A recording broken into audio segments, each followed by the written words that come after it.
देखिए राशियां क्या है, राशियां एनवायरमेंट आप लोग लिख रहे हैं, मैंने बताया नहीं है राशि के बारे में। मतलब थोड़ा डिस्कशन तो हुआ है, आई थिंक जो जनरल डिस्कशन तो अच्छा कुछ भी नहीं हुआ है।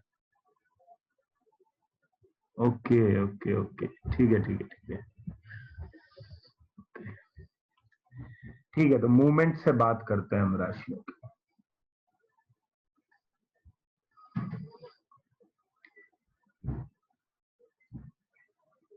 देखिए हाउसेस क्या है, हाउसेस किसी भी व्यक्ति की लाइफ के फिक्स्ड कॉन्टेक्स्ट हैं। ये फिक्स्ड है, हर व्यक्ति के हाउसेस जो हैं वो फिक्स रहते हैं। मैं किसी की भी कुंडली उठाऊं आप में से, किसी की भी उठा लूं, तो फर्स्ट हाउस सभी लोगों का जो है वही चीजें बताएगा। सेकंड हाउस जो है वो सबके धन के बारे में बताएगा। लेकिन स्टिल किसी की कंडीशन अच्छी रहेगी, किसी स्फेयर में किसी की कंडीशन खराब रहेगी। तो ये हाउसेस के अंदर जो वेरिएशंस लाने का काम करते हैं, जो हाउसेस के अंदर जो चेंजेस आते हैं वो राशियों के कारण आते हैं। जैसा मैं हमेशा एग्जाम्पल में बोलता हूं कि राशियों को समझने के लिए आप सिंपली एक चीज को समझिए कि ये राशि जो जो हाउसेस हैं आपके, हाउसेस को घर मान के चलिए। जैसे कॉलोनी है, कॉलोनी के अंदर घर हो गए कई सारे, लेकिन अब उन घरों की आपने पहचान करनी है। You have to identify those houses. तो आप किसी भी कॉलोनी में जाके घरों को आइडेंटिफाई कैसे करोगे, ये घर किसका है, वो आप करोगे हाउस नंबर से। भाई आप किसी घर को हाउस नंबर अलॉट करोगे, तभी आप उस घर को आइडेंटिफाई कर पाओगे। अच्छा ये घर किसका है, अच्छा वो फलाना फलाना नंबर जो हाउस है वो उस व्यक्ति का है। तो हाउस को आइडेंटिफाई करने का काम जो है वो राशि करती है। ठीक है, हाउस को आइडेंटिटी देने का काम जो है वो राशि करती है। आप जब अपनी कुंडली खोलते हैं तो आपके हाउसेस में डिफरेंट डिफरेंट नंबर्स आपको दिखाई देते हैं। कहीं 2 लिखा होता है, किसी हाउस में फिर 3 लिखा होता है, ऐसे ऐसे करके वो सब राशियां हैं।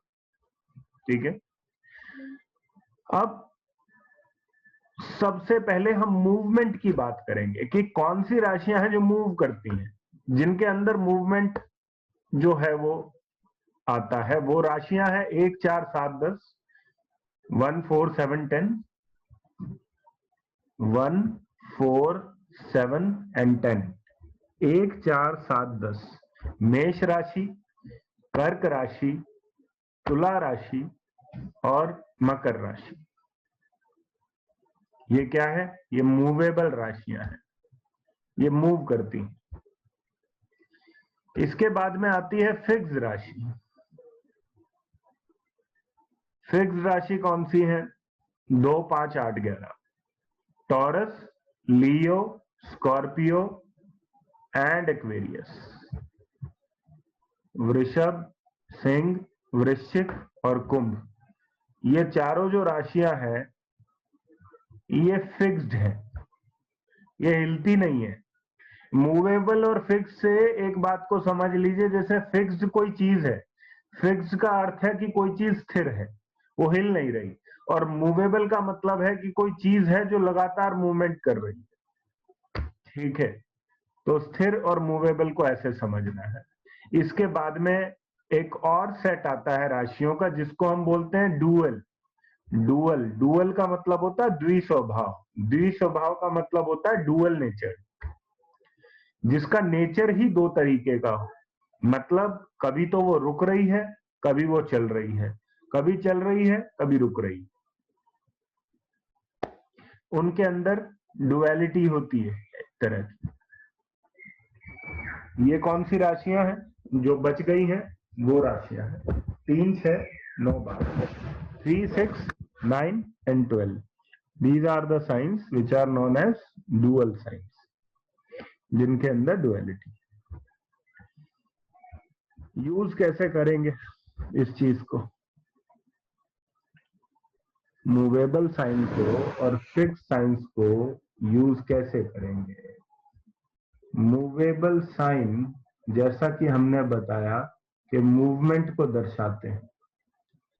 आप जब कुंडली रीड करते हो तो कुंडली में 3 प्लैनेट्स का इंपॉर्टेंस सबसे ज्यादा होता है किसी व्यक्ति के बिहेवियर को जांचने।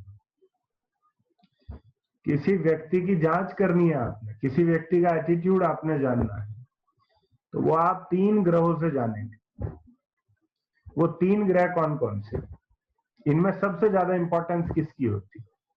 जब भी हम प्लैनेट्स की बात करते हैं तो सबसे ज्यादा इंपॉर्टेंट आपकी पूरी कुंडली में, बाकी सब चीजें बाद में है, सबसे पहले ये है, तो वो प्लैनेट है आपका लग्न लॉर्ड, आपके लगन का स्वामी। That is the most important planet in your chart.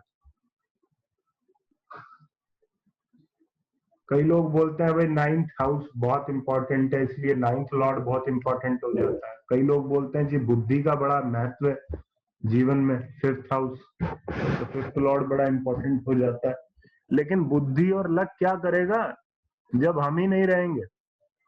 तो हमारा रहना, हमारे शरीर का रहना, शारीरिक रूप से हमारा ठीक रहना, या जिस भी तरीके का हमारा एटीट्यूड है, ये सब गवर्न होता है फर्स्ट हाउस से।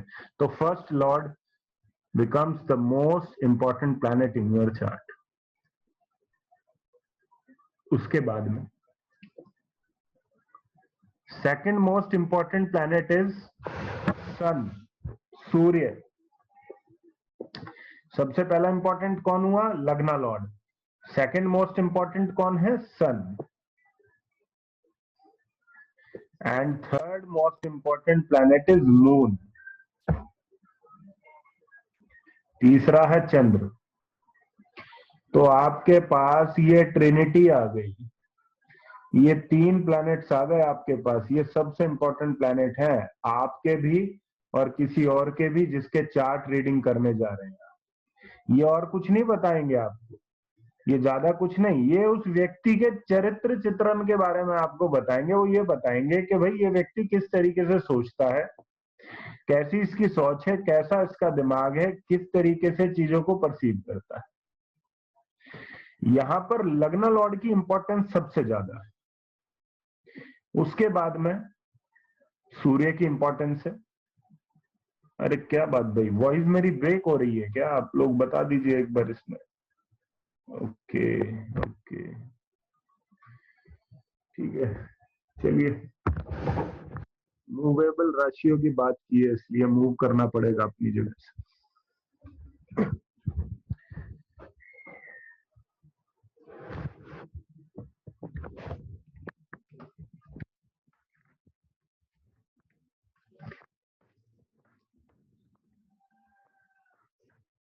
अभी कैसी है वॉइस मेरी? अभी ठीक है?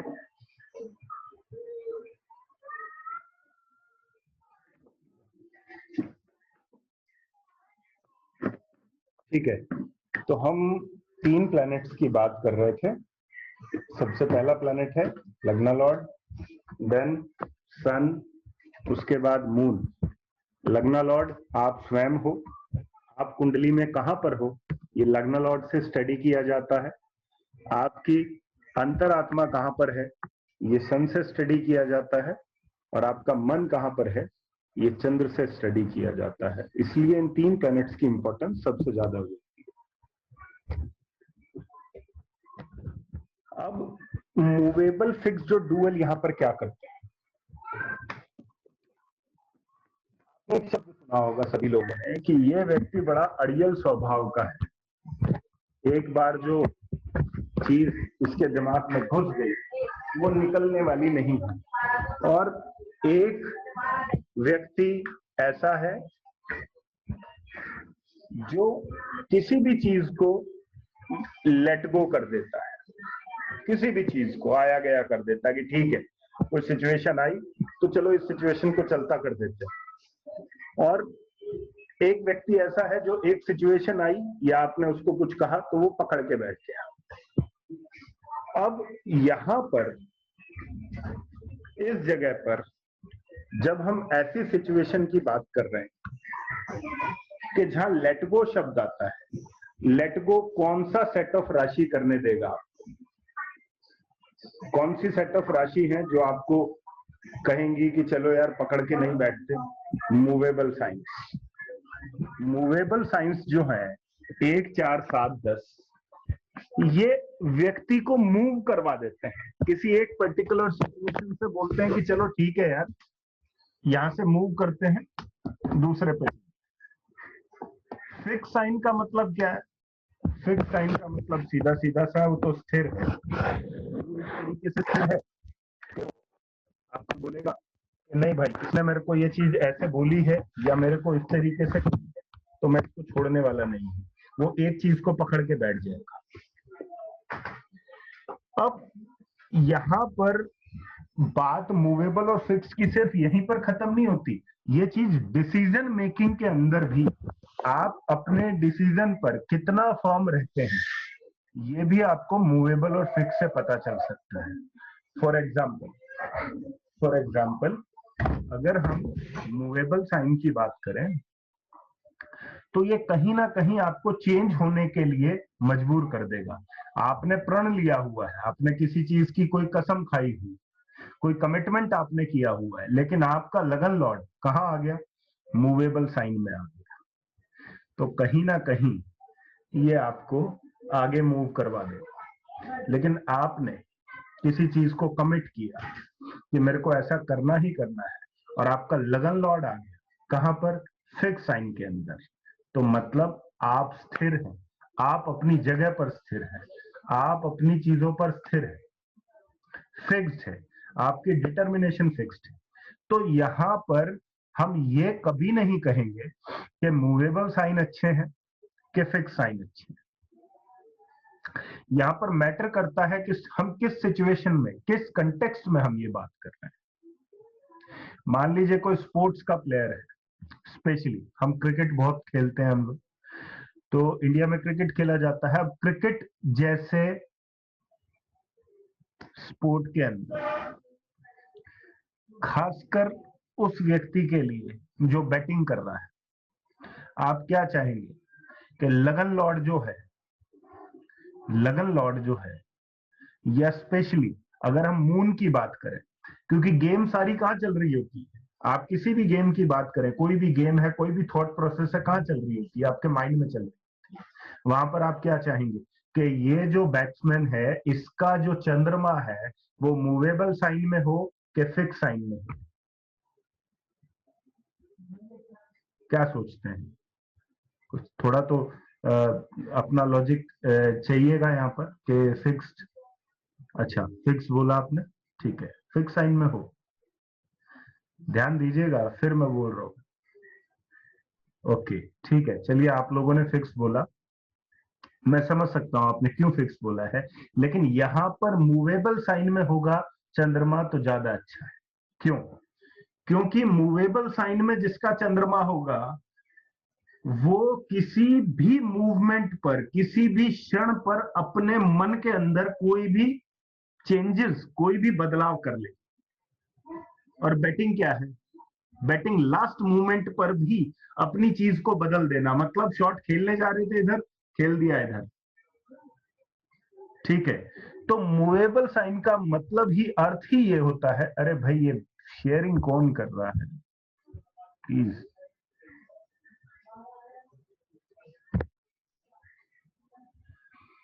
तो मूवेबल साइन का अर्थ होता है मूवमेंट कर देना किसी भी चीज को। हम लोग किसी बच्चे को देखकर ये बोलते हैं हमेशा कि ये बच्चा कहीं टिकता नहीं, ये बच्चा हमेशा मूवमेंट पे रहता है। हम इसको जितना भी बोल ले कि भाई तू टिक के बैठ जा, इसने कभी भी जीवन में टिक के नहीं बैठा। हमारे आगे तो ये कभी टिका नहीं। क्यों नहीं टिका वो बच्चा? क्या है उसका ऐसा जो उसको टिकने नहीं दे रहा? उसकी कुंडली में कुछ तो ऐसा होगा जो उसको टिकने नहीं दे रहा है किसी एक जगह। उसका लग्न लॉर्ड मूवेबल साइन में यदि होगा तो आप उसको टिका ही नहीं सकते, आप उसको नहीं टिका सकते। मूवमेंट जो है वो उसकी क्वालिटी है, वो उसकी नेचुरल क्वालिटी है, उसने मूव ही करना है। तो व्यक्ति को चलायमान व्यक्तित्व जो देता है वो मूवेबल साइन देता है। कुछ बच्चे ऐसे भी होते हैं, आपने एक जगह बिठाए हैं, बैठे हैं बेचारे एक ही जगह पे, घंटा हो गया, 2 घंटा हो गया, वो अपनी जगह से ही नहीं हिल रहे। एक बच्चा ऐसा है कि जिसको टिकाने के लिए हमें मशक्कत करनी पड़ रही है, और एक बच्चा ऐसा जिसको बोल रहे हैं भाई थोड़ा सा चल ले। फिक्स साइन में जिसका लग्न लॉर्ड होगा वो व्यक्ति फिक्स्ड रहेगा। और यहां पर कभी भी ये निष्कर्ष मत निकालिएगा, ये निष्कर्ष मत निकालिएगा इसका मूवेबल में है तो अच्छा है, इसका फिक्स्ड में है तो खराब है, या वाइस वर्सा। हर व्यक्ति को डिफॉल्ट सेटिंग के साथ भेजा है ईश्वर ने, हर व्यक्ति को डिफॉल्ट सेटिंग के साथ भेजा है। अगर आपका लग्न लॉर्ड मूवेबल साइन में है तो जानते हैं आपका नेचर कैसा होगा। आप हमेशा कुछ ना कुछ बदलते रहना पसंद करेंगे। आपके मन में हमेशा ना किसी चेंज की एक भावना रहेगी। आप बहुत दिन किसी घर में रह लिए, आपका मन करेगा अरे यार बहुत दिन इस घर में रह चुका हूं, अब चलो अब कहीं चलता हूं, कहीं और चलता हूं, कहीं और मूव करता हूं, जाकर मजा आएगा। आप किसी एक जगह पर बहुत ज्यादा स्थिर रह लिए, फिर आपका मन करेगा कि अरे कहीं चलते हैं, घूमते हैं। क्यों? क्योंकि लग्न लॉर्ड मूवेबल है। और जिस व्यक्ति का लग्न लॉर्ड फिक्स साइन के अंदर होगा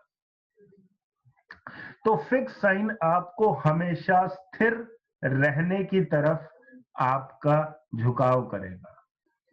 आपका हमेशा मन रहेगा अरे यार टिक के काम करो भाई, अरे टिक के काम करना चाहिए।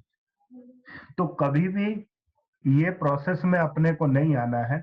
अपने को सबसे पहले अपना इनर कैरेक्टर देखना है कि भाई हमारे को लग्न ने क्या बोला है। हमें चेंज पसंद है कि हमें फिक्स रहना पसंद है। यदि मेरा लग्न लॉर्ड मूवेबल साइन में है और मैं अपने को स्थिर कर लेता हूं, बिल्कुल मूवमेंट अपनी लाइफ में बंद कर देता हूं, तो यकीन मानिए सबसे ज्यादा दिक्कत मुझे ही होने वाली। बिकॉज समवेयर ये जो मूवमेंट है ये मेरी रिक्वायरमेंट है। मैं अपनी रिक्वायरमेंट फुलफिल नहीं करूंगा तो कोई दूसरा डिस्टर्ब नहीं होगा, मैं खुद डिस्टर्ब हो जाऊंगा। ठीक उसी तरीके से किसी का फिक्स्ड है और वो बेचारा मूव किए जा रहा है, उसको बिना बात की जो है वो इधर से उधर हिलना पड़ रहा है, कहीं जाना पड़ रहा है, कुछ करना पड़ रहा है। वो जब तक अपने को स्थिर नहीं कर लेगा तब तक वो शांति नहीं पाए। तो इसमें अच्छा या बुरा कुछ भी नहीं है। अब आते हैं चंद्रमा पर। चंद्रमा बहुत इंपॉर्टेंट है, आप सब जानते हैं, मन का कारक है। मन मूवेबल में होगा, मन मूवेबल में होगा, चंद्रमा मूवेबल में होगा तो मन कैसा होगा? ऑब्वियसली मन चंचल होगा, मन में चंचलता होगी। पहले में चंद्रमा होगा, चौथे में चंद्रमा होगा, चौथी राशि में, 7वीं राशि में चंद्रमा होगा, 10वीं राशि में चंद्रमा होगा, तो हम यही कहेंगे कि मन चंचल है।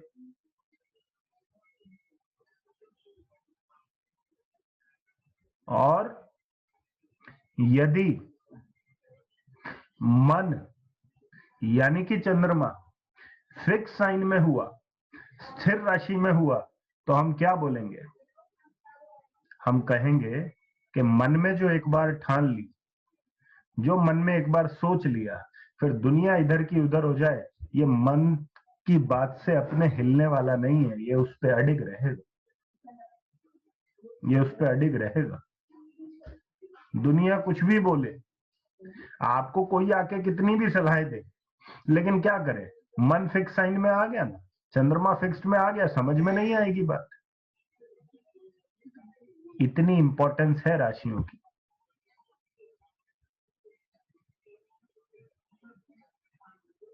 और जब हम डुअल की बात करते हैं, डुअल का मतलब होता है द्विस्वभाव। डुअल का मतलब होता है द्विस्वभाव, यानी कि इधर भी हो सकता है, इधर भी हो सकता है। लेकिन जो हमारे ऋषि मुनि हैं, उन्होंने इतने ज्यादा कंफ्यूजन में हमें नहीं छोड़ा है।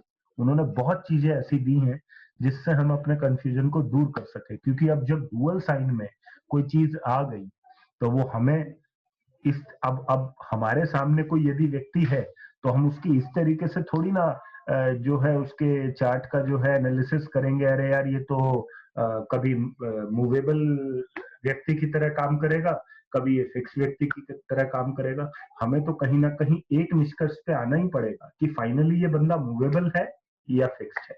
तो वहां पर हमने डुअल साइन को दो तरीके से ब्रेक कर दिया है। डुअल को हमने दो तरीके से ब्रेक कर दिया है। कैसे ब्रेक किया है? 15-15 डिग्रीज में हमने ब्रेक कर दिया है। 15-15 डिग्री जो है हमने डुअल में प्लैनेट को ब्रेक कर दिया है। ध्यान रखना, डुअल साइन को लेकर 90% लोग गलती करते हैं, बिकॉज ये भूल जाते हैं देखना कि हम कौन सी डिग्री की बात कर रहे हैं। जो इनिशियल 15 डिग्री है, जो पहले 15 डिग्री डुअल साइन के, वो फिक्स्ड है, वो स्थिर है। अगर मेरा लग्ना लॉर्ड डुअल साइन में है लेकिन 12 या 13 डिग्री पे है, तो वो क्या हुआ? वो अप टू 15 डिग्री हो गया, 15 डिग्री तक हो गया। तो मैं किस तरीके का व्यक्ति हो गया? फिक्स्ड स्वभाव का व्यक्ति हो, स्थिर स्वभाव का हो गया। और यदि मेरा चंद्रमा 18 डिग्री या 29 डिग्री या कहें 16 डिग्री इन पर है, तो मन कैसा हो गया? चंचल हो गया, क्योंकि मूवेबल साइन में हो गया।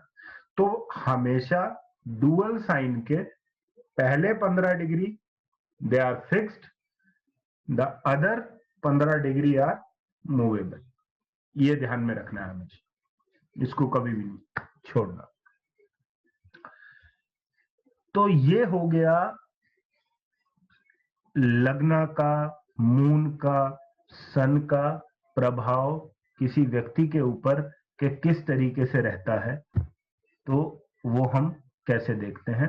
अब कुछ एग्जाम्पल मैं आप लोगों को दिखा रहा हूं यहाँ पर, उन एग्जाम्पल को आप देखिएगा और उससे व्यक्ति का एक आइडिया हम लगाएंगे ये व्यक्ति किस तरीके का है। ठीक है, तो सबसे पहले हम लेते हैं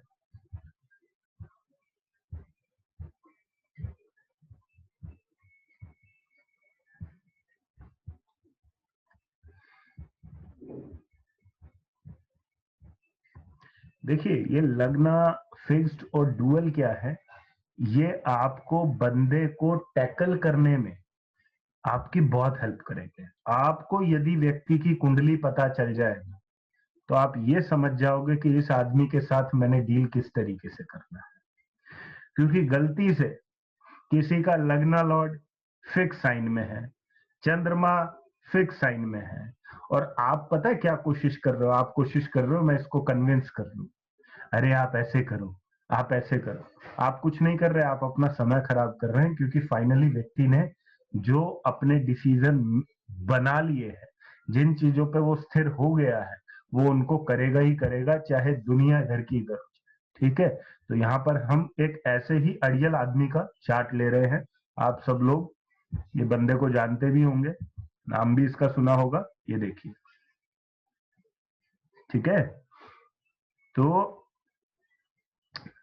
ये आदमी को आपने बहुत बारी सुना भी होगा, इसकी स्पीचेस भी देखी होंगी, और इसके बिहेवियर का थोड़ा थोड़ा आइडिया भी आपको होगा कि ये किस तरीके का व्यक्ति है। और इस व्यक्ति का जो व्यक्तित्व है वो साफ साफ इसके चार्ट में झलकता है, साफ पता चलता है ये चार्ट इसका। लग्ना लॉर्ड कौन है? Who is the planet which is ruling the लग्ना? इट इज सूर्य। सूर्य व्यक्ति का लग्ना लॉर्ड है। सूर्य कौन सी राशि में है?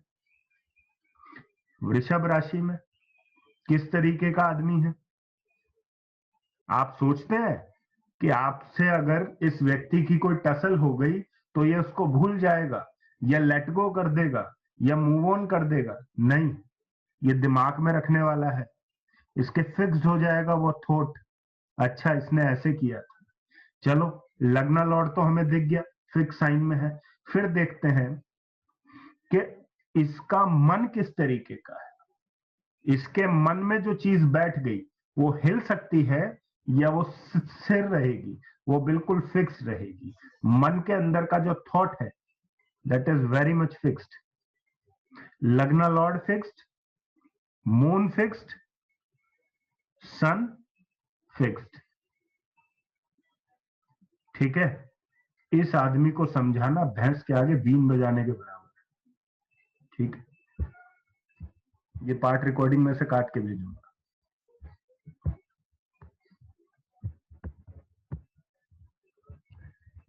नेक्स्ट, दूसरा एक चार्ट लेते हैं।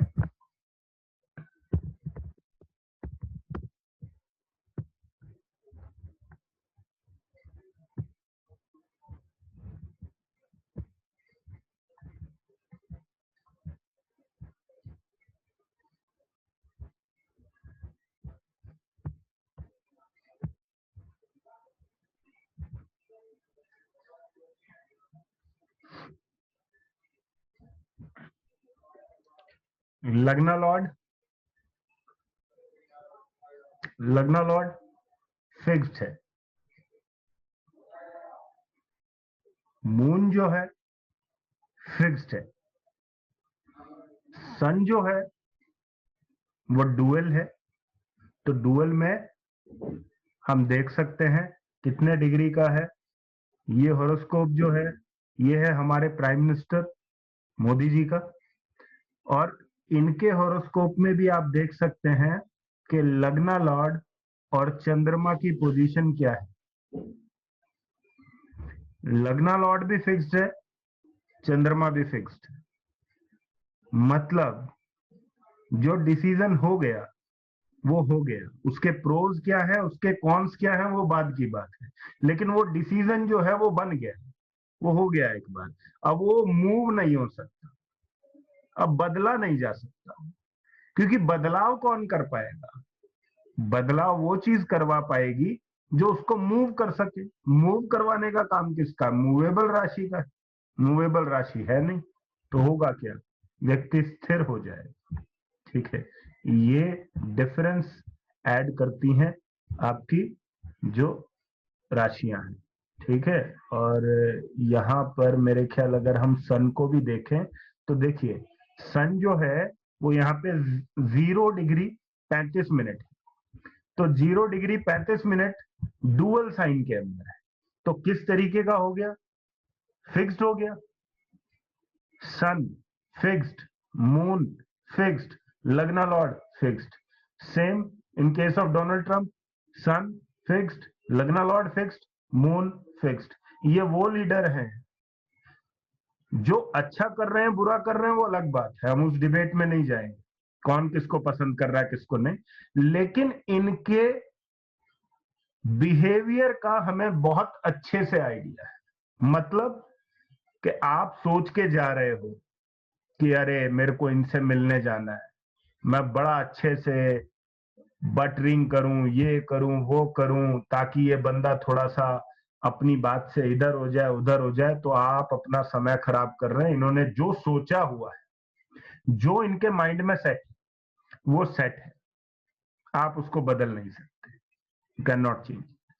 इसलिए इसलिए ये वो लोग हैं, ये स्थिर राशियां आपके अंदर एक वो स्वभाव जागृत करती हैं जिस स्वभाव में आप किसी के प्रभाव में नहीं आते। भाई हम किसी के प्रभाव में आएंगे, हम किसी के प्रभाव में आके खुद को बदल भी तो सकते हैं। भाई मोदी जी ने एक बिल लेकर आए, सीए एनआरसी, दुनिया भर के प्रोटेस्ट हुए, ये हुआ वो हुआ, सबने सोचा कि चलो थोड़ा और प्रेशर करते हैं, ये करते हैं वो करते हैं, कुछ ना कुछ हो जाएगा। तो इधर से और भी चीजों ने, मीडिया ने भी मुद्दा उठाया, चीजें हुई, प्रोटेस्ट हुए, ये हुआ वो हुआ, लेकिन हमें उनकी कुंडली क्या बता रही, हमें एस्ट्रोलॉजी क्या कह रही? सब लोग बात करना शुरू कर देते हैं, अरे बड़ा प्रेशर बन रहा है भाई, इनको वापस लेना पड़ेगा ये बिल। ऐसे ही बात नोटबंदी को लेकर भी हुई थी, अरे ऐसा ना हो कहीं नोटबंदी वापस हो जाए। अरे नहीं हो सकता भाई, ये बंदों ने, चाहे कोई भी व्यक्ति हो, कोई भी लीडर हो इस दुनिया का, अगर उसका लग्ना लॉर्ड, अगर उसका सन, अगर उसका मून फिक्स साइन में है, तो यकीन मानिए उनका डिसीजन अच्छा है बुरा है बाद की बात है, लेकिन वो डिसीजन वापस नहीं है। That's it. वो एक बार कलम चल गई तो चल गई। यही नेचर आप लोगों का भी है। यदि आपकी कुंडली में भी ये कॉम्बिनेशन है तो फिक्स्ड है, बिल्कुल फिक्स्ड है। और मूवेबल साइन के अंदर, मूवेबल साइन के अंदर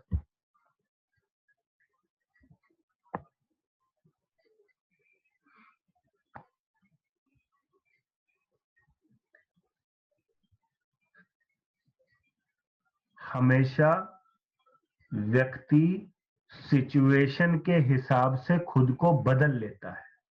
मूवेबल सिचुएशन वाला व्यक्ति क्या करेगा? बदल लेगा। कैसे बदल लेगा? फॉर एग्जाम्पल, आपने देखा होगा कि जिस टाइम पर नोटबंदी हुई थी उस टाइम पर एक और भी कंट्री थी जिसने नोटबंदी की थी। आई थिंक नाम था कुछ ऐसी, वेनेजुएला थी शायद मे बी। आप पढ़िएगा, थोड़ा गूगल पे मेहनत कर लीजिए। तो वहां पर भी नोटबंदी की गई।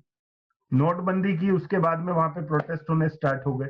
10 या 15 दिन के अंदर 10 या 15 दिन के अंदर उन्होंने अपना डिसीजन जो है वो उसी टाइम पे बैक ऑफ कर लिया कि भैया नहीं, हम अपना नोटबंदी नहीं करेंगे। तो जो जनता जो है वो बड़ी उग्र हो गई है, उसने जो है वायलेंट प्रोटेस्ट जो है वो स्टार्ट कर दिया। अब मुझे नहीं पता कि वो बंदे का चार्ट अवेलेबल है या नहीं है, लेकिन मैं ये बात बिना उसके चार्ट देखे ये कह सकता हूं कि जब आप उसकी कुंडली खोल के देखेंगे तो आपको ये आंसर मिल जाएगा कि यार एक बंदे ने नोटबंदी करी 130 करोड़ के देश में और वो डिसीजन वापस नहीं लिया, और एक बंदे ने कुछ करोड़ के देश में ही किया और एकदम से उसको झटका लगा, उसने डिसीजन अपना वापस खींच लिया। ये आपको लग्न लॉर्ड, सन और मून की प्लेसमेंट बताती है।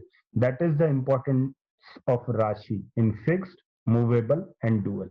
अब किसी भी व्यक्ति को समझना है, किसी का भी माइंडसेट समझना है, सिंपली उसकी इन 3 चीजों पर नजर डाल लीजिएगा, आपको उसका आइडिया लग जाएगा, बड़े अच्छे से आइडिया लग जाएगा किस तरीके का।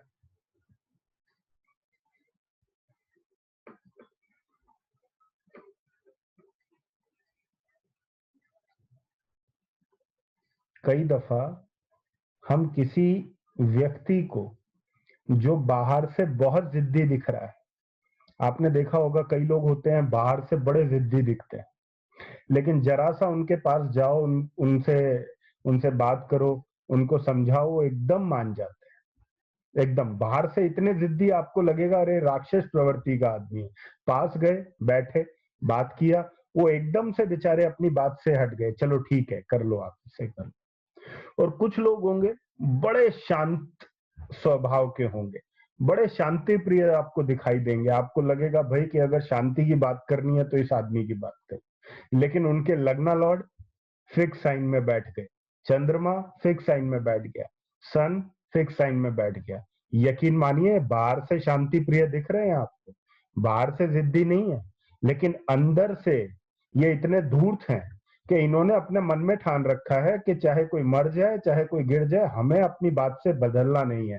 तो ये इंटरनल जिद्दी लोग होते हैं। तो व्यक्ति के अंदर ये जो जिद का प्रभाव है, ये मूवेबल और फिक्स साइंस की वजह से आता है। अब आपको समझ में आ गया होगा कि जब 12 लग्न व्यक्ति को मिले हैं, 12 लग्न मिले हैं एक से लेकर, तो कौन से लग्न के व्यक्ति जो हैं वो ज्यादा जिद्दी मिले, ठीक है, इससे आपको आइडिया लगेगा। और ये सिर्फ व्यक्ति के बिहेवियर तक ही सीमित नहीं है।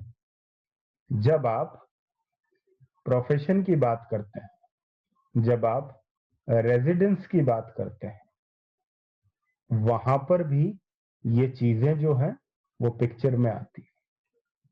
कैसे? जैसे मैं कई दफा क्या करता हूं, किसी का चार्ट जो है देखने के लिए वो कोई भी टेक्निक यूज कर लेता हूं, तो उसमें कई दफा मैं ये भी देखता हूं कि सपोज करो मेरे को किसी का 4th हाउस मूवेबल साइन में दिखा। अब 4th हाउस में मूवेबल साइन कब आएगा, कौन कौन से समय आएगा? जब आपका लग्न कौन सा होगा? मेष लगन होगा तब आएगा 4th हाउस में, कर्क लगन होगा तो आएगा, तुला लगन होगा तो आएगा, और मकर लगन होगा तो आएगा। ठीक है, 1 4 7 10 जब लगन होंगे तब चौथे घर में भी आपके मूवेबल साइन आएगा आपके चर राशि में। लेकिन चर राशि के साथ साथ आपका फोर्थ लॉर्ड भी यदि चर राशि में आ गया, फोर्थ लॉर्ड भी यदि चर राशि में आ गया, हम क्या कहते हैं जानते हो? ऐसे व्यक्ति से क्या क्वेश्चन किया जाता है, भाई साहब आपने अपने घर कितने बदले हैं? कितने घर बदले आपके? कितने चेंजेस आए आपके रेजिडेंसेस में? और ये मैं आपको D1 के कुछ छोटे टिप्स दे रहा हूं, ठीक है? ये D1 के बड़े छोटे टिप्स हैं, लेकिन इस पर हमें ऐसा नहीं है कि ये बिल्कुल 100% इसको बोल देंगे, क्योंकि एक लगन के एक समय में बहुत सारे व्यक्ति होते हैं। तो इसका डबल वेरिफिकेशन हम कहां से कर देते हैं? इसका डबल वेरिफिकेशन या माइक्रो वेरिफिकेशन करने के लिए हमें डिविजनल चार्ट्स में जाना पड़ता है। अगर वर्ग कुंडली में भी ये स्थिति बन रही है, वर्ग कुंडलियां आप करेंगे, इसलिए वर्ग कुंडली पर हम बात नहीं करेंगे, लेकिन मैं जस्ट आपको एक एग्जांपल दे रहा हूं कि वर्ग कुंडली में भी यदि ये स्थिति बन रही है तो आप स्टैंप लगाकर व्यक्ति को बोल सकते हैं कि भाई साहब आपके जीवन में आपके घर बहुत बदले। मैंने बहुत से व्यक्ति ऐसे देखे हैं जिनका लगन और D4 चार्ट में ये कॉम्बिनेशन बन रहा होता है, और उनसे कभी भी पूछो कि एक घर में कितना दिन टिक के रहे?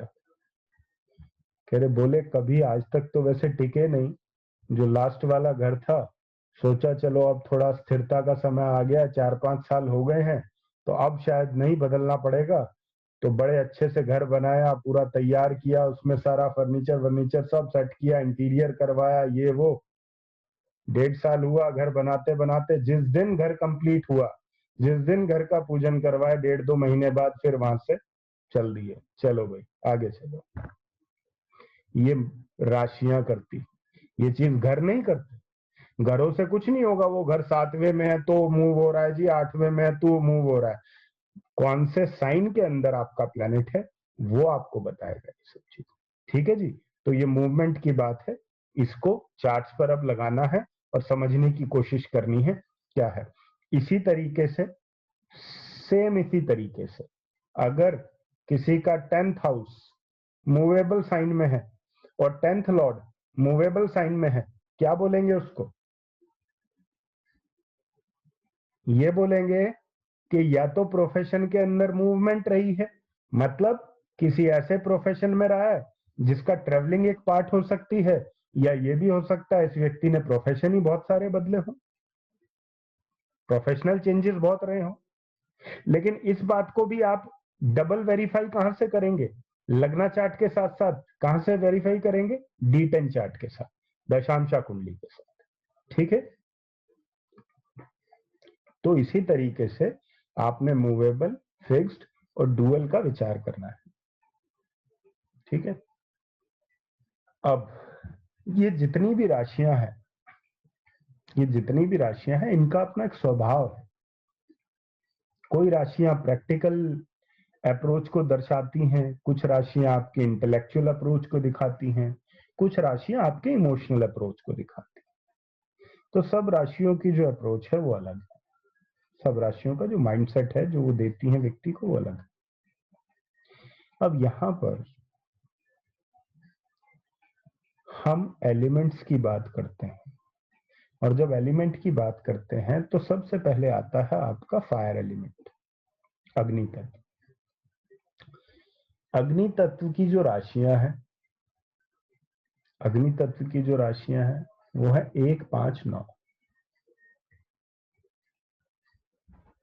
वो है 1 5 9।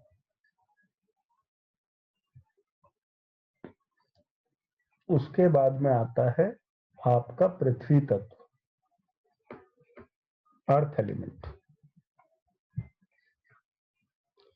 अर्थ एलिमेंट की राशियां कौन सी हैं? 2 6 10, 2 6 10। उसके बाद में आता है वायु तत्व। वायु तत्व की राशियां कौन सी हैं? 3 7 11।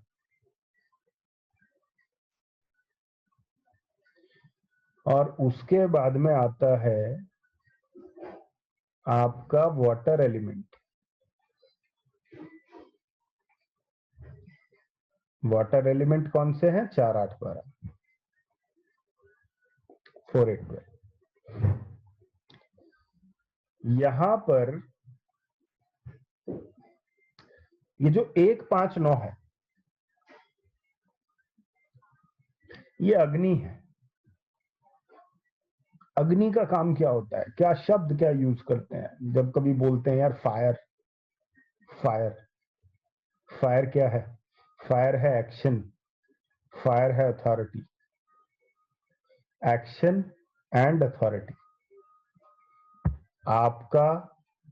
आपके फोकल प्लैनेट्स यदि फायर साइन में होंगे, आपके फोकल प्लैनेट्स यदि फायर साइन में होंगे,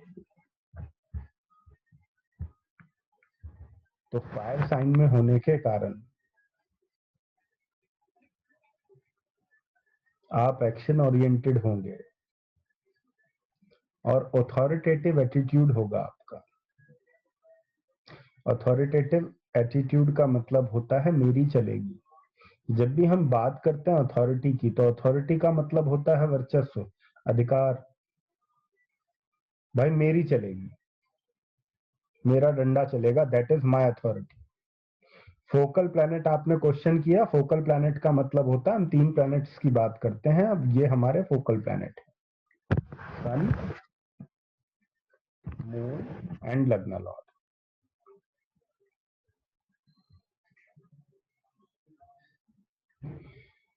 अब जब मेष राशि की बात करते हैं तो मेष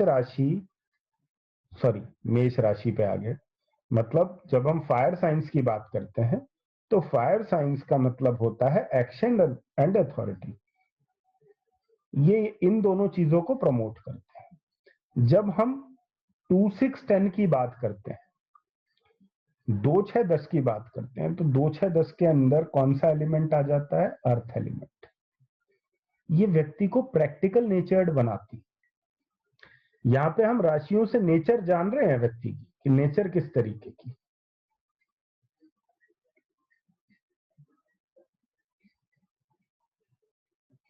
टू, 6, 10 प्रैक्टिकल नेचर्ड। देन 3, 7, 11, 3, 7, 11 राशियां कैसी होंगी? 3, 7, 11 राशियां एयर एलिमेंट को दिखाती हैं, और एयर एलिमेंट होता है द एलिमेंट ऑफ इंटेलेक्ट, इसलिए ये इंटेलेक्चुअल राशियां हैं 3, 7, 11। अगर आपका लग्ना लॉर्ड, आपका सन, आपका मून 3, 7, 11 जैसी राशियों में होगा, तो आपके अंदर इंटेलेक्ट की मौजूदगी होगी, आपके अंदर सूझबूझ होगी। 3, 7, 11 इज इंटेलेक्ट।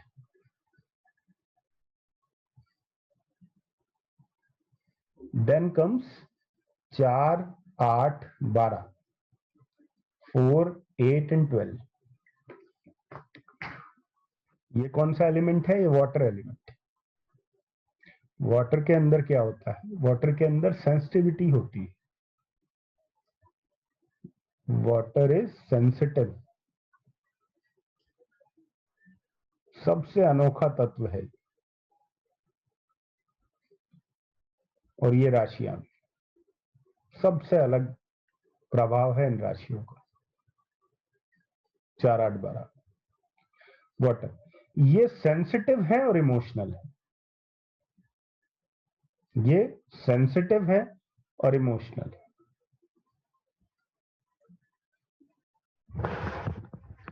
देखिए, राशियों की एक सबसे अच्छी बात क्या है कि राशियां आपको किसी व्यक्ति की वास्तविकता बताती हैं। कोई व्यक्ति है सामने वाला जो आपको बहुत कठोर दिखाई दे रहा है, ऐसा लग रहा है यार ये तो सामने से जल्लाद है, लेकिन आपके हाथ में गलती से उसका हॉरोस्कोप लग गया। आपने देखा लग्ना लॉर्ड 4 नंबर राशि में है, सूर्य 4 नंबर राशि में है, चंद्रमा 12 नंबर राशि में है। तो वो बाहर से जैसा मर्जी दिखाई दे, अंदर से वो कैसा है, बहुत सेंसिटिव है और बहुत इमोशनल है। कई दफा क्या होता है कि व्यक्ति अपनी एक्चुअल आइडेंटिटी जहां सामने वाले के सामने जाहिर ना हो जाए, सामने वाले को ये पता ना चल जाए, क्योंकि जहां सेंसिटिवनेस होगी वहां इनसिक्योरिटी भी होगी, और जहां इनसिक्योरिटी होगी वहां व्यक्ति अपना वास्तविक रूप आपको दिखाने से बचेगा। वो लगेगा अरे नहीं यार, इसको सामने वाले को अगर अपने इमोशंस ज्यादा दिखा दिए ना तो ये अपने को इमोशनली ट्रैप करने की कोशिश करेगा, या ये अपने इमोशंस के फायदा उठाने की कोशिश करेगा। तो एस्ट्रोलॉजर सब चीजें जान सकता है व्यक्ति की, उसका इनर कोर जान सकता है सिर्फ राशियों के द्वारा। हाउसेस पे तो जब आएंगे आएंगे, लेकिन राशियां सब कुछ बता देती हैं। ठीक है, तो इनको इसी तरीके से यूज करना है।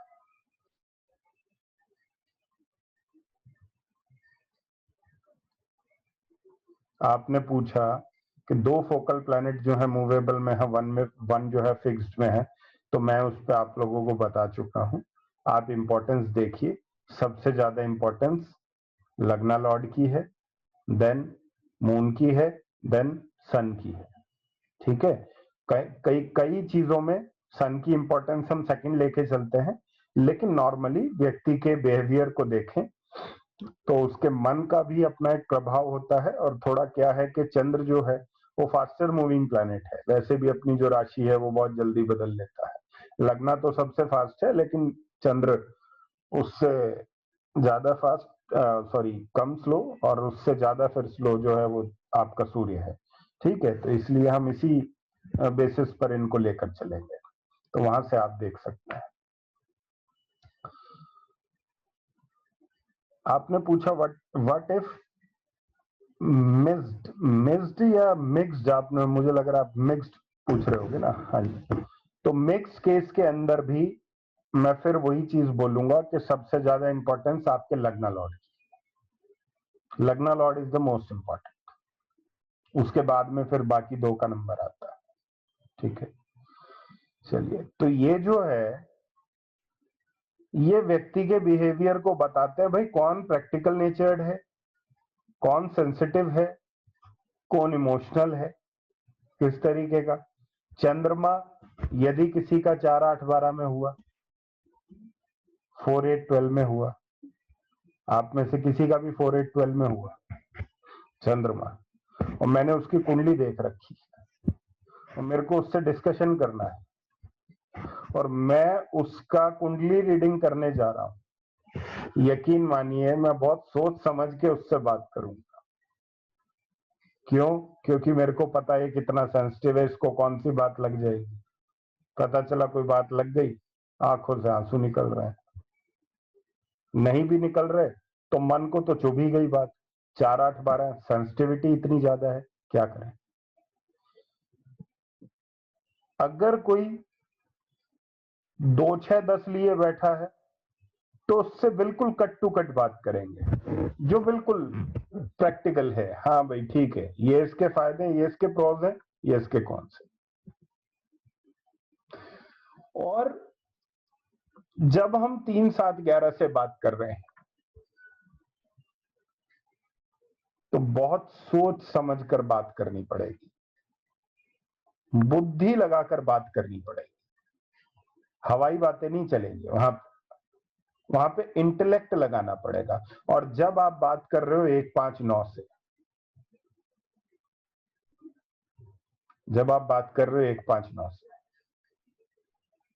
वहां पे ना इंटेलेक्ट लगाइए ना इमोशंस लगाइए, वहां पे जो लगाएगा वही लगाएगा, वो तुरंत एक्शन लेगा, करना है कि नहीं करना। वो एकदम एक्ट करना है उसका काम। उसके पास इतना टाइम नहीं है वो आपकी सुने बातें, आपके इमोशंस देखे, उसको कैलकुलेट करे, आपसे ये समझे बैठ के अच्छा इसके ये प्रोज हैं, ये कौन से। वो बोलेगा अरे ये दिखाओ कैसा है, अच्छा ठीक है बढ़िया लग रहा है यार, चलो दे दो। ये फायर साइंस है, ये साइन इस तरीके से अपना रोल प्ले करता है। फिर बात आती है कि जब हम किसी की सेंसिटिविटी की बात करते हैं कि कौन कितना सेंसिटिव है बॉडीली, ये मेडिकल एस्ट्रोलॉजी का पार्ट है, लेकिन उससे पहले हमें इसको समझना होगा कि किसी की बॉडी जो है वो किस तरीके से एक्ट कर रही है एज पर राशि। अब हमने देखा कि राशियां 4 एलिमेंट्स में डिवाइडेड हैं, fire, earth, air and water. अब हमें किसी का बॉडी रेजिस्टेंस देखना है। आजकल कोरोना चला हुआ है, सबको अपनी बॉडी इम्यूनिटी की पड़ी है, अरे भाई मेरे ना लग जाए, मेरे ना लग जाए। कई तो निकल ही नहीं रहे, कई तो हो सकता है लॉकडाउन जब खुल जाएगा उसके बाद भी सोचेंगे निकले या ना निकले। तो डर इतना खाया हुआ है कि कभी कुछ हो ना जाए, हो ना जाए। कोई बात नहीं, मैं आपको तरीका बता देता हूँ कि आपको कब डरने की जरूरत है, कब डरने की जरूरत नहीं है। लेकिन इसका मतलब ये नहीं है कि जाते ही किसी को गले लगा, ठीक है, उसने छींक दिया तो दिक्कत हो जाएगी। तो यहां पर जो राशियां हैं 1, 5, 9 जो फायर एलिमेंट को दिखाती हैं, तो fire element represents the higher resistance, सबसे ज्यादा रेजिस्टेंस है इनके पास, क्योंकि फायर एलिमेंट के पास पावर है आपको बहुत जल्दी हील करने का। सबसे क्विक रेट होता है फायर एलिमेंट का हील होने में। अगर आपका लग्न लॉर्ड, सन, मून ये फायर एलिमेंट्स में है, 1, 5, 9 राशि में है, तो यकीन मानिए आपका बॉडी रेजिस्टेंस अच्छा है, आपकी बॉडी फाइट करेगी, अंदर से पूरा फाइट करेगी। आप कहीं भी पड़े हो, 6, 8, 12 में आपका लग्न पड़ा हो, ये हो वो, यहां से ऐसा है वैसा है, लेकिन still your body has got the resistance. उसके बाद में रेजिस्टेंस किसका आता है? सबसे पहले रेजिस्टिव कौन है? फायर। फायर के बाद में रेजिस्टेंस किसका आता है? अर्थ का। 2, 6, 10 उनका फायर से कम रेजिस्टेंस है, अच्छा रेजिस्टेंस है बट फायर से कम है।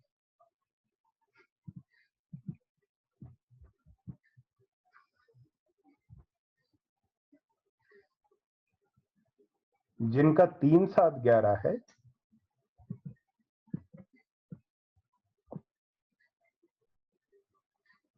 उनका लोअर है, कम रेजिस्टेंस है, या वीक रेजिस्टेंस बोल सकते हैं।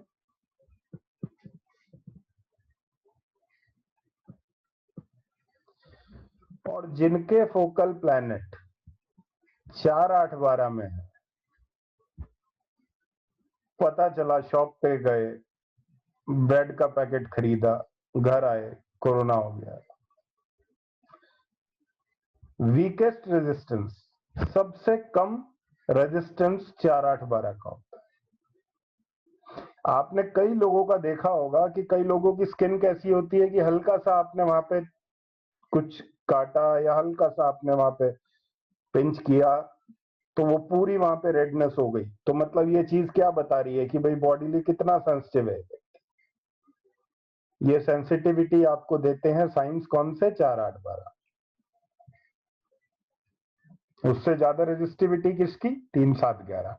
उससे ऊपर 2, 6, 10। सबसे ऊपर 1, 5, 9।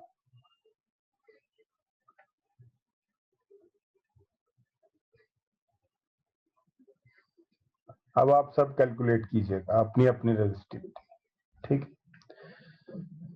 तो ये रेजिस्टेंस कितना है उसके बारे में बता रही है ये चीज।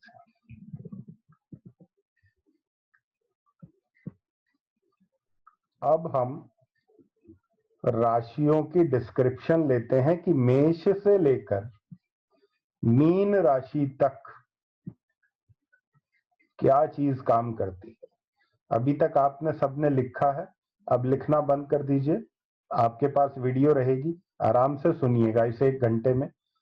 लेकिन मैं जो कुछ चीजें बता रहा हूं उसको सिर्फ सुनिए बैठ के। 1 से लेकर 12 तक राशियां हैं टोटल। मेष, वृषभ, मिथुन, कर्क, सिंह, कन्या, तुला, वृश्चिक, धनु, मकर, कुंभ, मीन। ठीक है। अब ये जितनी भी राशियां हैं इनको सबको मैप कर लीजिए काल पुरुष की कुंडली से। काल पुरुष की कुंडली को हम हमेशा लेकर चलते हैं, इसको आगे भी हमने लेकर चलना है। काल पुरुष की कुंडली मेष लगन से शुरू होती है। ठीक है। तो मेष लगन की कुंडली के हिसाब से ही हम राशियों को लेंगे कि कौन सी राशि काल पुरुष कुंडली के कौन से घर में पड़ती है। उस राशि के अंदर कुछ ना कुछ उस घर की इन्वॉल्वमेंट अपने आप आ जाएगी। फॉर एग्जाम्पल, किसी के मेन प्लैनेट्स, फोकल प्लैनेट्स आपको दिखाई दिए, कहां दिखाई दिए? मेष राशि में, in the sign of Aries. किसका साइन है एरीज? कौन सा ग्रह है जो एरीज को रूल करता है? मंगल है। मंगल का बिहेवियर सब लोगों को पता है। कैसा बिहेवियर है मंगल का? एक्शन ओरिएंटेड है, कॉन्फ्लिक्ट वाला भी है। एरीज साइन कैसा है? एलिमेंट वाइज एरीज कौन सा साइन है? फायरी साइन है। एक तो फायरी साइन हो गया, ऊपर से किसका साइन हो गया? मंगल का साइन हो गया। मतलब एक ऐसा प्लेनेट जो पहले ही लड़ने भिड़ने को तैयार रहता है, पहले ही जिसके अंदर एक्शन भरा हुआ है, उसको साइन और मिल गया। कौन सा? एरीज जैसा। तो यहां पर जब आपका लग्न लॉर्ड होगा एरीज के अंदर, या आपके फोकल प्लैनेट्स एरीज में होंगे, तो आपको कैसा बनाएंगे? आपको एक्शन ओरिएंटेड बना देंगे। ये आपको एक्शन ओरिएंटेड बना देंगे।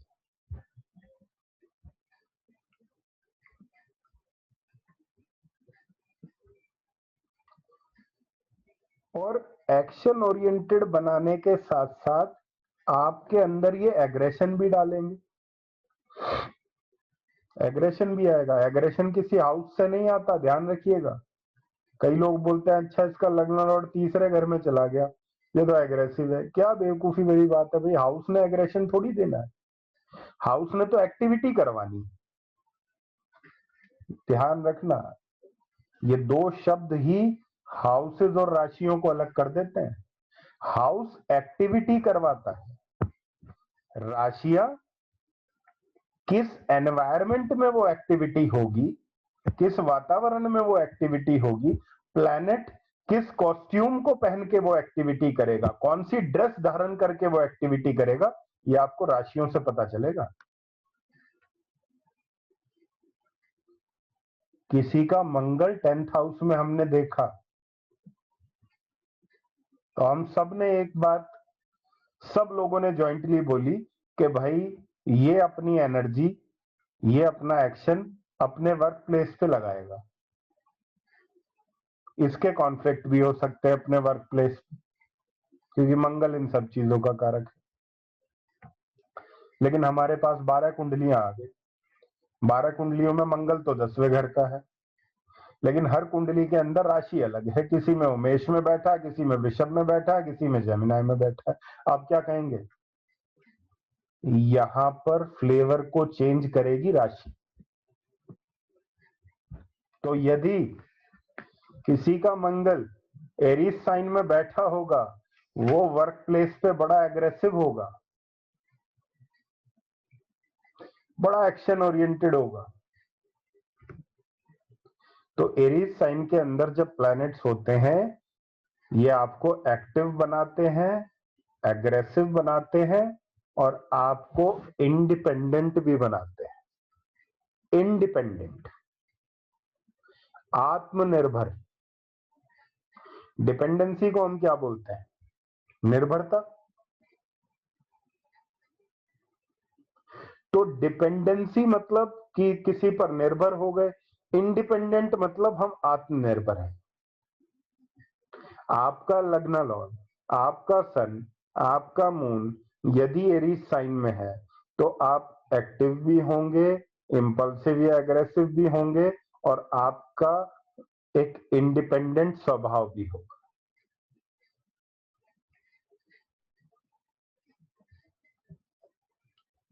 Taurus sign.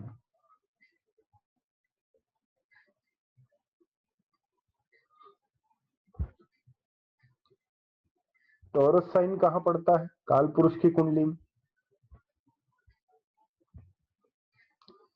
टॉरस साइन पड़ता है सेकंड हाउस में।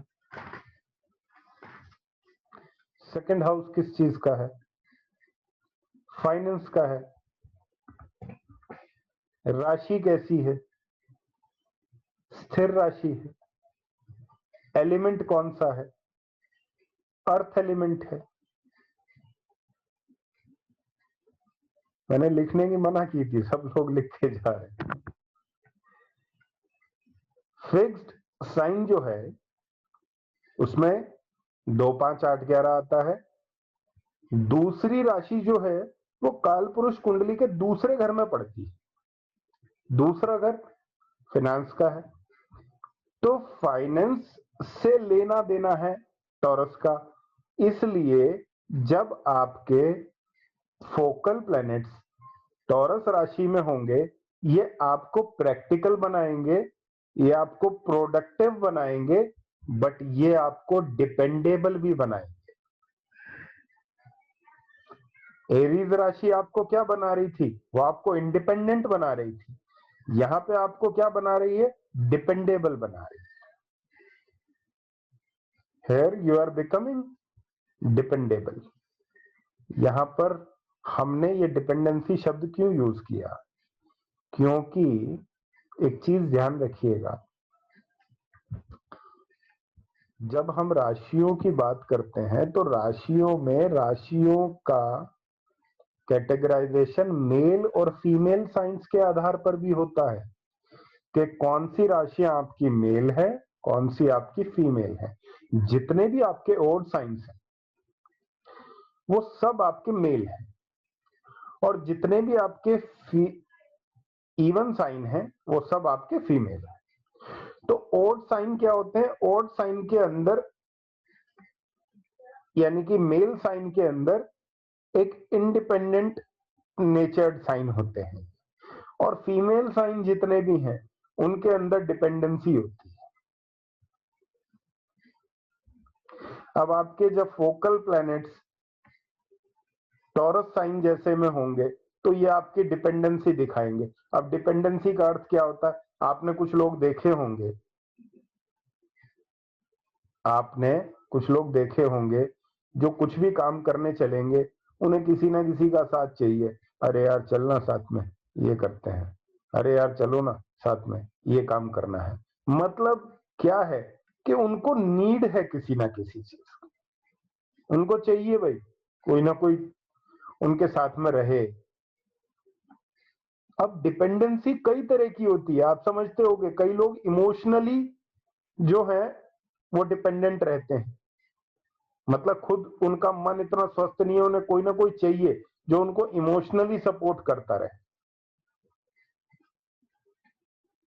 तो यदि आपका मून 4, 8 और 12 में होगा तो कैसा मून हो गया आपका? चंद्रमा कैसा हो गया? डिपेंडेंट चंद्रमा हो गया। आप इमोशनली डिपेंडेंट हो गए, इंडिपेंडेंट नहीं हुए। आपका चंद्रमा यदि 1, 5, 9, 7, 11 इस तरीके से होगा तो आपको इमोशनली किसी का वो नहीं चाहिए।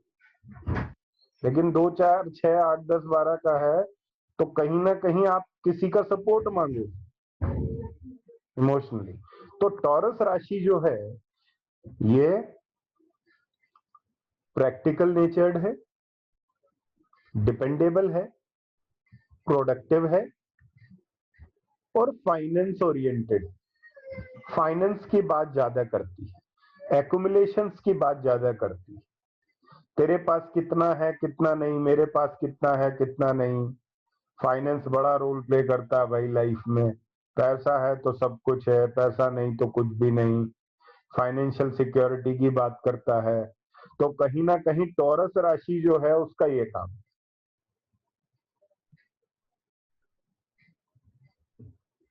प्लैनेट्स टॉरस में है तो वो ये काम करे। शुक्र की राशि है, दूसरे घर में आती है काल पुरुष कुंडली में, तो हमेशा यही सब चीजों की बात करेगी, खाने की बात करेगी, क्या खाना पीना है, पैसा कैसे जोड़ना है उसकी बात करेगी, पैसा कहां से बनाना है इसकी बात करेगी। जेमिनाई, मिथुन राशि,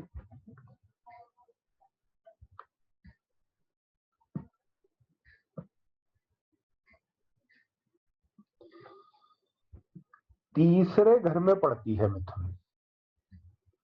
काल पुरुष कुंडली में तीसरे घर में मिथुन आती है। अब तीसरा घर किस चीज का, नेटवर्किंग का है, सोशलाइजिंग का है। नेटवर्किंग का अर्थ होता है जुड़ना, लोगों से कनेक्ट होना। कनेक्शन का काम जो है वो तीसरे घर का है। 11वां घर आपका सोशल सर्कल जरूर है, आपका सोशल सर्कल 11वें घर से देखा जाता है, आपका डेली इंटरेक्शन 7वें घर से देखा जाता है। लेकिन किसी के साथ जुड़ने की जो कला है, कनेक्ट होने की कला, नेटवर्किंग करने की कला, वो तीसरे घर में मौजूद है। काल पुरुष के कुंडली के तीसरे घर में पड़ती है जेमिनाई राशि। तो जेमिनाई राशि क्या बताती है कि व्यक्ति को सोशल कैसे होना है, व्यक्ति को नेटवर्किंग कैसे करनी है। तीसरा घर कम्युनिकेशन का भी है, तो ये आपकी कम्युनिकेटिवनेस को भी दिखाती है। तो यदि फोकल प्लैनेट्स किसी के जेमिनाई साइन में हुए तो व्यक्ति को कनेक्ट होना आता है, व्यक्ति को सोशल रहना आता है, व्यक्ति को नेटवर्किंग आती है।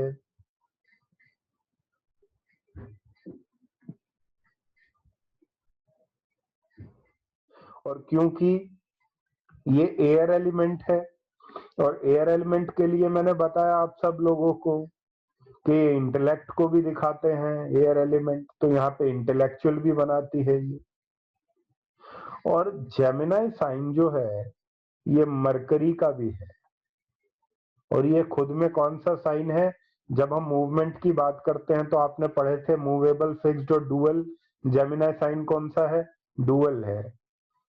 रूल भी कौन कर रहा है, जेमिनाई, मरकरी रूल कर रहा है।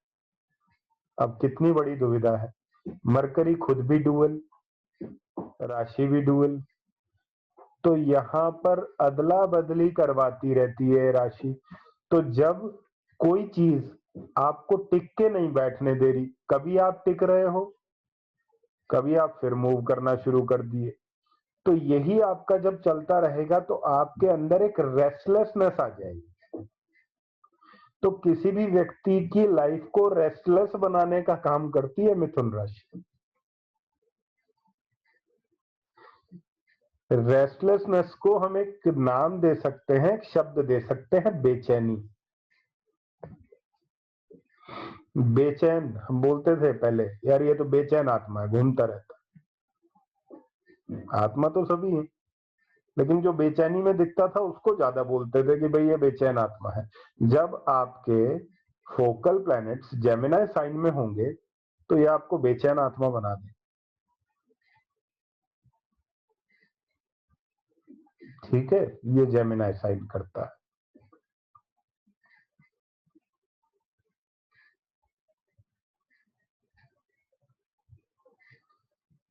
किसी का लग्ना लॉर्ड जेमिनाई साइन में है, कौन है बेचैन, आप खुद।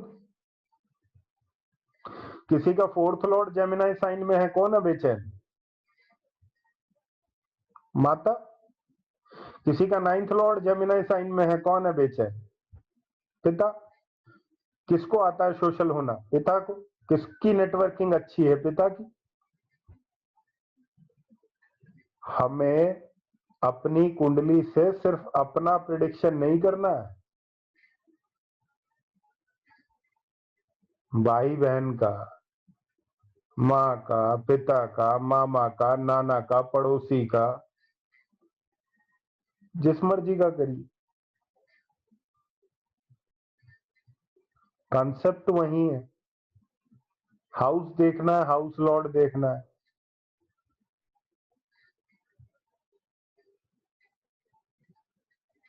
और जब आप किसी के लिए कर रहे हैं प्रिडिक्ट, घर के किसी व्यक्ति के लिए, तो मैंने देखा 9th लॉर्ड जेमिनाई में नहीं है।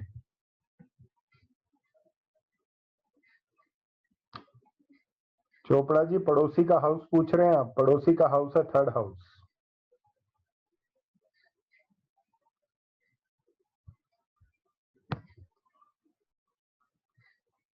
थर्ड हाउस में शुक्र हो तो पड़ोसी कैसे होंगे? तो जेमिनाई साइन जो है, जेमिनाई साइन रेस्टलेसनेस दिखाता है, सोशल होना दिखाता है, कम्युनिकेटिवनेस दिखाता है व्यक्ति की। कर्क राशि में आ जाता है। कर्क राशि सेंसिटिव है, जल तत्व की राशि है एक तो, ऊपर से रूलर कौन है? चंद्रमा। चंद्रमा खुद सेंसिटिव प्लैनेट, राशि भी जल तत्व की, तो सबसे ज्यादा सेंसिटिवनेस आपके अंदर जो है वो कर्क राशि डाल देगी। इमोशनल बनाती है, व्यक्ति को इमोशनल बनाती है, केयर टेकर बनाती है। केयर टेकर, कई लोगों के अंदर बहुत केयरिंग एटीट्यूड होता है, बहुत केयरिंग एटीट्यूड लेकर उतरते हैं कई लोग। अब केयरिंग एटीट्यूड, यहां पर कर्क राशि का क्या मतलब है केयरिंग एटीट्यूड से? मैंने क्या बोला कि जब भी आपको राशियों को समझना है, काल पुरुष की कुंडली को समझ लो। चौथा घर माता का है। जब आप इस धरती पर उतरे भी नहीं होते तो 9 महीने आप माता की टेक केयर में रहते हैं। उसके बाद भी आपका भरण पोषण माँ ही कर रही है, आपको सिक्योरिटी माँ से मिल रही है, आपको नर्चर माँ करती है। तो ये सारी चीजें, मतलब कि कैंसर के अंदर मातृत्व के वो सारे गुण हैं जो एक माँ में मौजूद होते हैं। यानी कि ये नर्चर भी करती है, ये प्रोटेक्ट भी करती है, ये केयर भी करती है। और माँ के अंदर एक और फीलिंग होती है, ध्यान रखिएगा, कैंसर को समझना है, एक माँ के रूप को समझना कि माँ का नेचर कैसा होता है। माँ अपने बच्चों को लेके कितनी इनसिक्योर रहती है। बच्चा घर से बाहर निकला, उसके दिमाग में पता नहीं क्या चीजें शुरू हो जाती है। अरे बच्चे को ये ना हो जाए, बच्चे को गर्म हवा ना लग जाए, बच्चे को ऐसा ना हो जाए, वैसा ना हो जाए। तो ये इनसिक्योरिटी भी डालती है, इट एड्स इनसिक्योरिटी ऑल्सो। आपका लग्न लॉर्ड, आपका सन, आपका मून कर्क राशि में होंगे, आप अच्छी टेक केयर करेंगे, आप सेंसिटिव होंगे, आप इमोशनल होंगे, लेकिन आपके अंदर एक इनसिक्योरिटी की भी मौजूदगी होगी। ध्यान रखिएगा, आप में इनसिक्योरिटी की मौजूदगी भी है।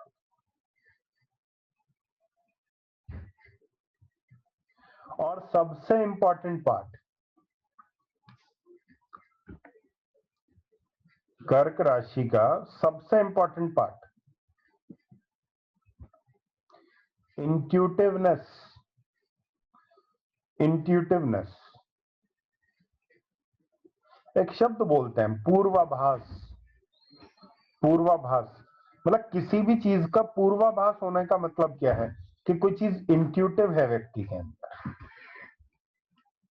तो इंट्यूशन ऐड जो करती है आपको, वो जल तत्व करती है। जितनी भी जल तत्व की राशियां हैं, ये आपको हाईली इंट्यूटिव बनाती है, हाईली इंट्यूटिव।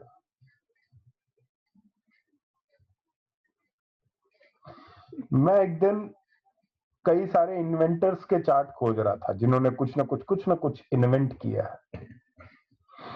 तो मैं सोचा चलो यार एडिसन का जो चार्ट है वो खोलते हैं। एडिसन ने इन्वेंट किया लेकिन उसको फिर भी निकाल दिया गया स्कूल से, ये कहकर कि भाई ये मंदबुद्धि बच्चा है टाइप्स, ऐसा कुछ हुआ रहेगा। मतलब जो मैंने पढ़ा मैं वो बता रहा हूँ गूगल पे। अचानक से चार्ट पे नजर गई, चार्ट देखा, लगन भी जहां तक है मेरे को याद है शायद जेमिनाई लगन है एडिसन का, और मैक्सिमम प्लैनेट जो है, मैक्सिमम प्लैनेट शायद 4 या 5 प्लैनेट हैं, वो 10th हाउस में है उसके। अब जेमिनाई लगन है तो 10th हाउस में कौन सी राशि आ गई? मीन राशि, पाइसेस। पाइसेस कौन सी है? वाटर एलिमेंट है। कर्क राशि कौन सी है? वाटर एलिमेंट है। स्कॉर्पियो कौन सी है? वाटर एलिमेंट है। क्या वाटर एलिमेंट के कोई भी राशि हो वाटर एलिमेंट की, उसके 2 गुण हमेशा याद रखिएगा, सेंसिटिवनेस और इंट्यूटिवनेस। इनके अंदर भर के इंट्यूशन होती है, इंट्यूशन साथ लेकर आते हैं। अब एक बात बताइए, जितने भी इन्वेंटर्स हैं आप खुद सोचिए कि जब कोई व्यक्ति कोई चीज को इन्वेंट करता है तो इन्वेंट वो ऐसे सीधे थोड़ी कर देता है, वो कहीं ना कहीं से उसको कोई चीज एक आइडिया के रूप में, एक इंसाइट के रूप में मिलती है, कहीं से किसी ना किसी चीज का कोई एक आभास होता है उस व्यक्ति को। उस आभास के आधार पर फिर वो आगे अपनी जो रिसर्च है, आगे जो अपनी खोज है उसको बढ़ाता, उस पर काम करता है। लेकिन पहले उसको एक फील आती है, पहले उसको एक इंट्यूशन आती है। वो इंट्यूशन आपको 4, 8, 12 नंबर की राशियां देती है। हाईली इंट्यूटिव पीपल, हम एक शब्द यूज करते हैं 4, 8, 12 के लिए हमेशा। आपने बहुत से लोगों को कहते हुए सुना होगा, यार मेरी गट फीलिंग ये कह रही है, मेरी गट फीलिंग ये कह रही है। मैं जॉब के लिए जा रहा हूं, मैंने कोई तैयारी नहीं की है, कुछ नहीं किया है, कोई चांस नहीं है, लेकिन स्टिल मेरी गट फीलिंग कह रही है मैं सेलेक्ट हो जाऊंगा, मेरा इंटरव्यू क्लियर हो जाएगा, मेरी गट फीलिंग कह रही है। क्यों कह रही है? मेरे मैक्सिमम प्लैनेट वाटरी साइन में है, इसलिए कह रही है। मैं गया, इंटरव्यू दिया, सिलेक्ट हो गया। अरे यार ये कैसे हो गया? मेरी गट फीलिंग कह रही। फिर मैं किसी बिजनेस डील को करने जा रहा हूं, मेरी गट फीलिंग कह रही है मत कर, गट फीलिंग कह रही है मत कर, फिर भी मैंने की, फंस गया, बर्बाद हुआ, पैसे खराब हुए। क्यों हुए? मैंने किसकी नहीं सुनी? गट फीलिंग की नहीं सुनी, जबकि सुननी चाहिए थी। क्यों? कितने सारे प्लैनेट्स पड़े थे 4, 8, 12 में, तो 4, 8, 12 एड्स इंट्यूटिवनेस, ध्यान रखिएगा। 4, 8, 12 एड्स इंट्यूटिवनेस।